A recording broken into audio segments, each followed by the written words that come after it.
बिस्मिल्लाहिर्रहमानिर्रहीम अस्सलाम वालेकुम। डियर स्टूडेंट्स, होप सो आप लोग अल्लाह ताला के फजलो करम से बिल्कुल ठीक ठाक हैं। अच्छा, तो स्टूडेंट्स, कल मौसम की ख़राबी और फिर लगातार बहुत लंबी लोड शेडिंग की वजह से आपका लेक्चर सेंड नहीं हो सका, इसलिए हम कल और आज वाला आज ही कंप्लीट करेंगे। और कुछ इम्पोर्टेंट चीज़ें, फ़र्स्ट ऑफ़ ऑल तो ये कि आपके फ़ाइनल एग्ज़ाम की डेट आ गई है जो कि 21 जून है। ठीक है, तो 21 जून तक आप लोगों ने अपना ये सिलेबस भी कवर अप करना है और इसके साथ के साथ आप लोगों ने तैयारी भी करनी है। दूसरी चीज़, आप लोगों की एक असाइनमेंट पेंडिंग है और ये वाली असाइनमेंट ग्रुप्स में नहीं होगी, ये वाली असाइनमेंट आप लोग इंडिविजुअली देंगे। इसमें मेथड ये होगा कि टॉपिक्स आपको आज ही दे दिए जाएंगे। असाइनमेंट जो आपने बनानी है वो टोटल हैंड रिटन बनानी है। असाइनमेंट पेजेस बाज़ार से ले लें और असाइनमेंट सारी हाथ से अच्छी नीट करके लिखनी है। दूसरी चीज़, अगर असाइनमेंट से रिलेटेड कोई पिक्चर है या कोई ग्राफ वगैरह है तो वो भी आपने हाथ से बनाना है, उसको प्रिंट करवा के अंदर नहीं लगवाना। तो ये असाइनमेंट बना के और इसकी प्रेजेंटेशन आप मुझे व्हाट्सएप पे सेंड करेंगे और इसी वीक के एंड पे जुमे या हफ्ते वाले दिन आप लोगों को बता दिया जाएगा पहले। तो आप लोग कॉलेज आके अपनी असाइनमेंट हार्ड फॉर्म में सबमिट भी करवाएंगे और उससे रिलेटेड जो आपसे क्वेश्चंस होंगे, यानी कि समझिए एक तरह का आपका क्विज़ होगा, वो भी आपके साथ के साथ ही पूछा जाएगा कि मतलब उसके अंदर से आपने जो बनाई है आपको वो याद कितनी है। तो असाइनमेंट के अंदर थोड़ा सा मैं आपको पहले उसका बता देता हूँ कि आपको एक एक एनिमल दिया जाएगा जो आपके इसी कोर्स के अंदर से ही होगा और वर्टिब्रेट्स में से होंगे सभी, एम्फीबियंस होंगे, रेप्टाइल्स होंगे, बर्ड्स होंगे और मैमल्स होंगे, मतलब जो फेमस किस्म के एनिमल्स हैं। और लिखना आपने वही है, उसका इंट्रोडक्शन, उसका स्टेटस, इंडेंजर्ड है, नहीं है इंडेंजर्ड, एक्सटिंक्ट है या क्या है, उसका हैबिटेट, उसकी बायोलॉजी, क्या खाता पीता है, इसका लाइफ साइकिल क्या है। तो वो वही 5-7 पेजेस की असाइनमेंट आप लोगों ने बनानी है। तो उसके टॉपिक्स आपको मैं आज रात सेंड कर दूँगा। तो आज हमने जो लेक्चर पढ़ना है ये है टेम्परेचर रेगुलेशन या थर्मो रेगुलेशन इन एम्फीबियंस। तो अल्लाह का नाम लेके इसको शुरू करते हैं। एम्फीबियंस जो होते हैं ये एक्टोथर्मिक होते हैं, मतलब अपनी बॉडी टेम्परेचर को मेंटेन रखने के लिए ये एक्सटर्नल सोर्सेज जिस तरह से सनलाइट है इस पे रिलाई करते हैं। इसकी डिटेल आपके नेक्स्ट चैप्टर नंबर 28 में है, जिसके बारे में आपको परेशान होने की ज़रूरत नहीं है क्योंकि वो आपके कोर्स में नहीं आएगा। ये ज़ूलॉजी का आखिरी कोर्स है।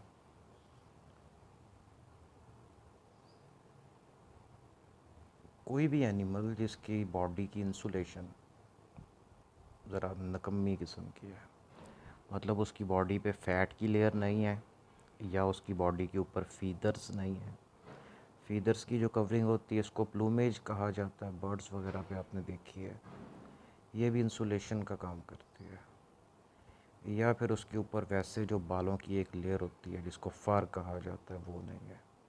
तो चाहे जितनी मर्ज़ी हीट उसके अंदर मेटाबॉलिज्म से प्रोड्यूस हो जाए, वो फ़ौरन उसकी बॉडी से बाहर चली जाती है। और अगर वो जानवर पानी के अंदर रह रहा है तो ये हीट उससे जल्दी एब्जॉर्ब हो जाएगी, क्योंकि पानी के अंदर कुदरती तौर पे ये ख़ासियत होती है कि पानी बहुत जल्दी हीट एब्जॉर्ब करता है। स्पेसिफ़िक हीट ऑफ वाटर के नाम से ये टॉपिक आप लोगों ने एफएससी में भी पढ़ा हुआ है। इसीलिए जब एम्फीबियंस पानी के अंदर होते हैं तो फिर जो पानी का टेम्परेचर होता है वही इनकी बॉडी का टेम्परेचर होता है, क्योंकि अगर ये मेटाबॉलिक हीट प्रोड्यूस कर भी रहे हैं तो पानी ने फ़ौरन उसको एब्जॉर्ब कर लेना है।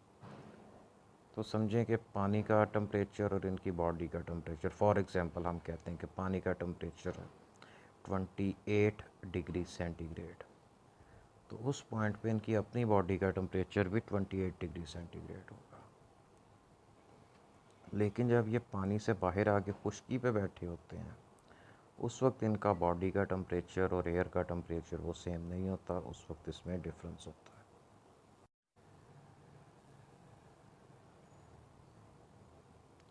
अच्छा, तो बच्चों ये आप लोगों के कंसेप्ट के लिए थोड़ा सा ओवरव्यू है टेम्परेचर क्लासिफिकेशन ऑफ एनिमल्स। तो टेम्परेचर रिस्पॉन्स की बेस पे जानवरों को 3 मेजर ग्रुप्स में डिवाइड किया जाता है। इसमें सबसे पहले आते हैं होमियोथर्मिक, दूसरे पोकिलोथर्मिक और तीसरे हेट्रोथर्मिक एनिमल्स। उसके बाद सोर्स ऑफ हीट जिससे ये अपने बॉडी टेम्परेचर को रेगुलेट करते हैं, यानी कि बॉडी का टेम्परेचर जो भी है उसको वहाँ पे रखने के लिए इनको जो हीट है वो कहाँ से मिल रही है, इसकी बेस पे इनके 2 ग्रुप्स हैं। सबसे पहले आते हैं एक्टोथर्म्स। तो ये एक्सटर्नल सोर्सेज जिस तरह से सोलर रेडिएशन है या सूरज की रोशनी, उससे अपने आप के टेम्परेचर को मेंटेन रखते हैं। इसके अलावा इनमें बिहेवियरल अडाप्टेशंस होते हैं। मतलब ये है कि अगर इनको ठंड लग रही है तो धूप में चले जाएंगे, और अगर गर्मी लग रही है तो छाँव में आ जाएंगे। दूसरा इसमें जो ग्रुप है वो है एंडोथर्म्स का। Endo means internal. तो ये अपनी ज़रूरत के मुताबिक हीट इंटरनली प्रोड्यूस करते हैं, जो कि मोस्टली इनके मेटाबॉलिज्म से आती है। यानी कि जो फूड इन्होंने खाई है उस फूड की ब्रेक डाउन के दौरान जो हीट प्रोड्यूस होती है उसी से इनकी बॉडी गर्म रहती है। इसके अलावा शिवरिंग और नॉन शिवरिंग थर्मोजेनेसिस जो आपने पढ़ा है वो भी इसी से रिलेटेड है, और इनके बिहेवियर के अंदर भी थर्मो रेगुलेटरी स्ट्रेटजीज़ आती हैं। मतलब कि अगर टेम्परेचर, बॉडी टेम्परेचर और इन्वायरमेंट टेम्परेचर में थोड़ा सा फ़र्क है, ज़्यादा नहीं थोड़ा सा फ़र्क है, तब तो ये अपनी मेटाबॉलिक हीट या वैसोडाइलेशन, वैसो कंस्ट्रिक्शन, स्वेटिंग वगैरह से उसको रेगुलेट कर लेते हैं। लेकिन अगर बहुत ज़्यादा डिफरेंस है तो फिर वो उस जगह से मूव करके किसी दूसरी जगह चले जाते हैं। तो ये इसके साथ एक टेबल सा बना हुआ है जिसमें ये जानवरों का बताया गया कि कौन सा जानवर किस ग्रुप में आता है। ये टेबल थोड़ा बड़ा नीट के अंदर है। सबसे ऊपर लिखे हुए एंडोथर्म्स जो अपनी हीट खुद से प्रोड्यूस करते हैं। तो इनके अंदर छोटे साइज़ के बर्ड्स, छोटे साइज़ के मैमल्स, शहद की मक्खियाँ और कुछ दूसरे इंसेक्ट आते हैं। अब यहाँ से राइट साइड को जो एरो जा रहा है ये होमियोथर्म्स की तरफ जा रहा है, कि अपनी हीट खुद से भी प्रोड्यूस करते हैं और अपनी बॉडी के टेम्परेचर को एक स्पेसिफिक पॉइंट पे कांस्टेंट भी रखते हैं। तो इसके अंदर आते हैं बहुत सारे बर्ड्स और मैमल्स और चंद एक तरह की फिशेस आते हैं। अब निचली साइड पे जहाँ पे एक्टोथर्म्स लिखा है, चूँकि अपने अंदर से हीट प्रोड्यूस नहीं कर सकते इसलिए एनवायरनमेंट से आने वाली हीट के ऊपर गुजारा करते हैं। तो इसको भी 2 ग्रुप्स में, एक्टोथर्म्स एंडोथर्म्स को दोनों को 2 ग्रुप्स में डिवाइड किया जाता है। वो जिनका बॉडी टेम्परेचर एक ही सेट पॉइंट पे कांस्टेंट रहता है, जैसे इंसान है, गर्मी सर्दी बाहर खिज़ां दिन रात कोई भी है 37.2 डिग्री सेंटीग्रेड, ये होता है होमियोथर्म। हेट्रोथर्म का मतलब ये है कि अपने बॉडी टेम्परेचर की इनकी एक अपर लिमिट होती है, एक लोअर लिमिट होती है। तो बॉडी टेम्परेचर उसमें ऊपर या नीचे आता जाता रहता है। तो इसकी एग्जांपल मोल रैट की एग्जांपल दी गई है कि अपनी हीट खुद से तो प्रोड्यूस करता है लेकिन एक सेट पॉइंट पे नहीं रहती, अप डाउन होती रहती है। अब आते हैं एक्टोथर्म्स के ऊपर। एक्टोथर्म्स वो जो एक्सटर्नल सोर्स से हीट लेते हैं और इनको फर्दर 2 ग्रुप्स में डिवाइड किया जाता है। एक वो जो एक्सटर्नल सोर्स से हीट ले तो रहे हैं लेकिन बॉडी का टेम्परेचर सेम रख रहे हैं, और एक वो जो एक्सटर्नल सोर्स से हीट ले रहे हैं लेकिन बॉडी टेम्परेचर फ्लक्चुएट कर रहा है। तो वैसे एक्टोथर्म्स की सिंपल या जनरल एग्जांपल्स के अंदर बहुत सारे इंसेक्ट्स आते हैं, amphibians, lizard, snake, turtles, crocodile, यानी कि एम्फीबियंस और रेप्टाइल्स। अब इसके अंदर से वो जो अपने बॉडी टेम्परेचर को कांस्टेंट रखते हैं, इसमें कुछ मेरीन इन्वर्टिब्रेट्स आते हैं, मेरीन फिशेस आती हैं, पोलर मेरीन फिशेस और मेरीन इन्वर्टिब्रेट्स आते हैं। इसकी अपोजिट साइड पे चले जाएं, वो वाले जानवर जो एक तो अपनी हीट एक्सटर्नल सोर्सेज से लेते हैं और उसके बाद बॉडी टेम्परेचर भी फ्लक्चुएट करता है। तो इसमें फ़्रेश वाटर में रहने वाले फ़िशेज़ आते हैं, फ़्रेश वाटर में रहने वाले इनवर्टिब्रेट्स और खुश्की पे रहने वाले बहुत सारे इनवर्टिब्रेट्स। यानी कि ये हीट भी अपनी एक्सटर्नल सोर्स से ले रहे हैं और बॉडी टेम्परेचर एक स्पेसिफिक पॉइंट पे नहीं है, अपर और लोअर लिमिट है। फॉर एग्जांपल समझें कि 25 से लेके 32 डिग्री सेंटीग्रेड की लिमिट। अब जो 25 है ये इसकी लोअर लिमिट है और 32 इसकी अपर लिमिट है। तो इसका टेम्परेचर 25 से लेके 32 के दरमियान में अप डाउन ऊपर नीचे जाता रहता है। तो इसको 2-3 दफ़ा सुन लीजिएगा ताकि आपको ये चीज़ क्लियर हो जाए, क्योंकि अगर यही आपको पेपर में कंपैरिजन या डेफिनेशन आ जाए फिर आप लोगों को नहीं पता चलता इसको क्या करना। आप लोग मोस्टली इसको गलत कराते हैं कि एंडोथर्मिक और एक्टोथर्मिक में क्या फ़र्क है, होमियोथर्म और हेट्रोथर्म क्या होते हैं और ये आपस में किस तरह से रिलेटेड या लिंक्ड हैं।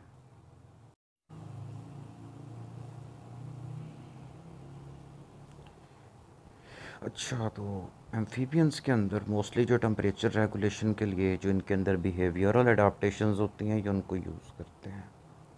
कुछ इनके अंदर कूलिंग इफ़ेक्ट आता है जो वेपोरेटिव कूलिंग होती है, यानी कि जब स्किन के ऊपर से वाटर इवेपोरेट करता है तो स्किन का टेम्परेचर थोड़ा सा कम हो जाता है। वही एग्जांपल जब बिजली बंद होती है, पसीना आया होता है, फिर बिजली आती है, पंखा चलता है तो कूलिंग फील होती है थोड़ी देर के लिए। इसके अलावा कई एम्फीबियंस ऐसे होते हैं जो नॉकटर्नल होते हैं, यानी कि वो दिन के वक्त बाहर ही नहीं निकलते, सिर्फ रात के वक्त बाहर आते हैं ताकि इनको शदीद गर्मी का सामना ना करना पड़े। तो दिन के वक्त ये लीफ लिटर के अंदर या ज़मीन में कीचड़ वगैरह के अंदर सुरंगें बना के वहाँ पे छुपे रहते हैं। तो ये जो एडाप्टेशन, इसको बिहेवियरल एडाप्टेशन कहते हैं। इसमें इसके किसी फ़िज़िकल सिस्टम का रोल नहीं, इसने अपने दिमाग को इस्तेमाल किया। उसके बाद अगर इनको ठंड लग रही है तो ये सूरज में, ये मतलब कि धूप में, जिस तरह धूप सेकते हैं बैठ के, बास्किंग मतलब धूप सेकना, तो ये या तो सूरज की गर्मी में बैठते हैं या फिर किसी ऐसी सरफेस के ऊपर जिसका टेम्परेचर ज़्यादा होता है। मसलन ज़मीन पे जो पत्थर वगैरह पड़े होते हैं इनका टेम्परेचर मिट्टी से या रेत से ज़्यादा होता है, तो ये फिर उसके ऊपर जाके बैठ जाते हैं। तो इस तरह से फिर ये अपने बॉडी टेम्परेचर को अपने सराउंडिंग एयर टेम्परेचर से भी 10 डिग्री सेंटीग्रेड ज़्यादा कर सकते हैं। तो मोस्टली एम्फीबियंस कोई चीज़ खाने के बाद धूप सेकना शुरू कर देते हैं, क्योंकि जैसे जैसे बॉडी टेम्परेचर ज़्यादा होता है वैसे ही रेट ऑफ मेटाबॉलिज्म भी ज़्यादा होता है। मोस्टली रिएक्शंस के लिए टेम्परेचर चाहिए और अगर टेम्परेचर ज़्यादा होगा तो रिएक्शन ज़्यादा स्पीड पे कंप्लीट होता है। तो इसके digestive system, growth, fat deposition, सारी की सारी चीज़ें इसके लिए ज़्यादा टेम्परेचर इनके लिए फेवरेबल होता है। इवन के जब ये डॉर्मेंट रहते हैं यानी कि हाइबरनेट वगैरह कर जाते हैं तब भी। ये एक पिक्चर मैंने ऐड की है, इसमें जो एम्फीबियन है ये दिखाया गया है कि अब इसको जब टेम्परेचर इसकी बॉडी का कम होने लगता है तो ये बाहर आके धूप सेकना शुरू कर देता है। अब यहाँ पे एक तो सूरज से रेड कलर का मोटे वाला एरो आ रहा है, यानी कि डायरेक्ट रेडिएशन के थ्रू इसको हीट मिल रही है। हार्ट बीट भी इनकी ज़्यादा हो जाती है ताकि जो गर्म ब्लड है जल्दी जल्दी जाए इसकी बॉडी के हर पोर्शन में। इसके अलावा जिस पत्थर के ऊपर ये बैठा हुआ है वहाँ से भी हीट एब्जॉर्ब कर रहा है। साथ इसका ईसीजी दिखाया गया है, इस वक्त इसकी हार्ट बीट तेज़ है। उसके बाद जब ये पानी के अंदर चले जाते हैं तो वहाँ पे साथ ही इनकी बॉडी का टेम्परेचर भी कम होना शुरू हो जाता है, जैसे कि आप लोगों ने भी पढ़ा कि इनकी बॉडी का टेम्परेचर पानी में वही होता है जो पानी का टेम्परेचर होता है। इसलिए इतनी अकल इनको होती है कि बहुत गर्म पानी में जाने से या बहुत ठंडे पानी में जाने से परहेज़ करें, दोनों सूरतों में मारे जाएंगे।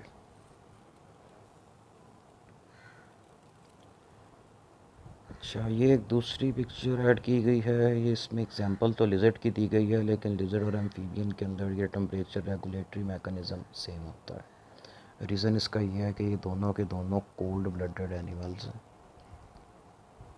इस वजह से हीट गेन, हीट लॉस, सारे मैकेनिज़्म इनके सेम है। तो इसमें हीट गेन और हीट लॉस दिखाया गया है। कन्वेक्शन के थ्रू हो रहा है और एवेपोरेशन के थ्रू हो रहा है। और हीट एब्जॉर्ब करने के लिए डायरेक्ट सोलर रेडिएशन, सूरज की शुआएं, रिफ्लेक्टेड रेडिएशन, जो सूरज की शुआएं डिफरेंट सरफेस से रिफ्लेक्ट होकर इसकी बॉडी पे पड़ रही है। उसके बाद जैसे ये रॉक पे है, रॉक का टेम्परेचर, तो ये सारे हीट को एब्जॉर्ब करने के सोर्सेज हैं। अब यहाँ पे आप देखें, जो बात हमने अभी पिछली स्लाइड पे की थी, जो रॉक का टेम्परेचर है 50 डिग्री सेंटीग्रेड दिखाया गया है, और जो वैसे सरफेस का या आसपास की मिट्टी का टेम्परेचर है वो 25 डिग्री सेंटीग्रेड है। अब लिजर्ड को ज़्यादा टेम्परेचर चाहिए, इसलिए लिजर्ड रॉक के ऊपर जाके बैठ गए ताकि ज़्यादा हीट एब्जॉर्ब कर सके। पत्थर ज़्यादा गर्म हो गया, मिट्टी उतनी गर्म नहीं हुई। ठीक है, तो इसके अलावा एम्फीबियन की लाइफ साइकिल के अंदर इसके अंदर डेली और सीजनल टेम्परेचर फ्लक्चुएशन आते हैं। दिन का टेम्परेचर भी होता है। आप लोगों की अपनी ऑब्जर्वेशन में भी ये चीज़ होगी कि सुबह सुबह जब सूरज नहीं निकला होता तब टेम्परेचर कम होता है। उसके बाद सूरज निकलता है, टेम्परेचर ज़्यादा होना शुरू हो जाता है। जैसे जैसे दिन आगे को जाता है, 12, 1, 2, 3, तकरीबन 3 बजे मैक्सिमम गर्मी होती है, और उसके बाद टेम्परेचर आहिस्ता आहिस्ता फिर से कम होना शुरू हो जाता है, और सूरज जब ग़रूब हो जाता है उसके बाद टेम्परेचर बड़ी स्पीड में नीचे जाता है। एक तो इनको एम्फीबियंस को ये चीज़ डेली फेस करनी पड़ती है, उस हिसाब से इनको अपना हिसाब किताब भी देखना पड़ता है कि अब हमने सनलाइट में जाके बैठना है या साए में जाके बैठना है या पानी में जाना है। Similarly season two season very करता है कि मसलन आजकल गर्मियों का सीज़न है, तो नॉर्मली जो टेम्परेचर है आजकल 45, 46 डिग्री सेंटीग्रेड है। अब ये जून और जुलाई के अंदर इससे ज़्यादा 50 तक भी जाता है। उसके बाद मौसम ख़ज़ां आएगा, टेम्परेचर कम होना शुरू हो जाएगा। सर्दियाँ आएंगी तो टेम्परेचर और कम हो जाएगा। तो उस हिसाब से हर सीज़न के अंदर इनके एक्टिव रहने का दौरानिया, इनका मेटाबॉलिज्म और इनका लाइफस्टाइल डिफरेंट होता जाता है। तो क्रिटिकल टेम्परेचर एक्सट्रीम का मतलब ये है कि ज़्यादा से ज़्यादा या कम से कम वो टेम्परेचर जिसकी रेंज के दरमियान में ये सर्वाइव कर सकते हैं, अपर रेंज से ऊपर और लोअर रेंज से नीचे सर्वाइव नहीं कर सकते। तो ये वेरी करता है, डिपेंड करता है किस इलाके में रहने वाले एम्फीबियंस की बात कर रहे हैं। फॉर एग्ज़ाम्पल कुछ सैलेमेंडर्स ऐसे हैं जिनकी जो अपर लिमिट है वो 27 डिग्री सेंटीग्रेड है और लोअर लिमिट है वो -2 डिग्री सेंटीग्रेड है, यानी कि ठंडे इलाकों के एम्फीबियंस की बात हो रही है। और दूसरी एग्ज़ाम्पल कुछ एन्यूरन्स यानी कि फ्रॉग्स, टोड्स वगैरह की है। इनकी जो लोअर लिमिट है 3 डिग्री सेंटीग्रेड है और अपर लिमिट 41 डिग्री सेंटीग्रेड है। तो वेरी करता है, सबके लिए एक ही रेंज सब पे अप्लाई नहीं हो सकती। कोई एम्फीबियंस ठंडे इलाकों में रहते हैं, कोई गर्म इलाकों में रहते हैं, कोई बहुत गर्म इलाकों में रहते हैं, इवन ड्राई इलाकों में रहते हैं लाइक डेजर्ट्स या माउंटेन्स में। तो उनके लिए ये रेंजेस फिर अपने अपने इलाके के हिसाब से डिफरेंट होते हैं। ठीक हो गया, तो ये थर्मो रेगुलेशन वाला आपका टॉपिक था। इसके अंदर से अगर आपका क्वेश्चन है तो आप मेरे से पूछ सकते हैं। Thank you very much and अल्लाह हाफिज़।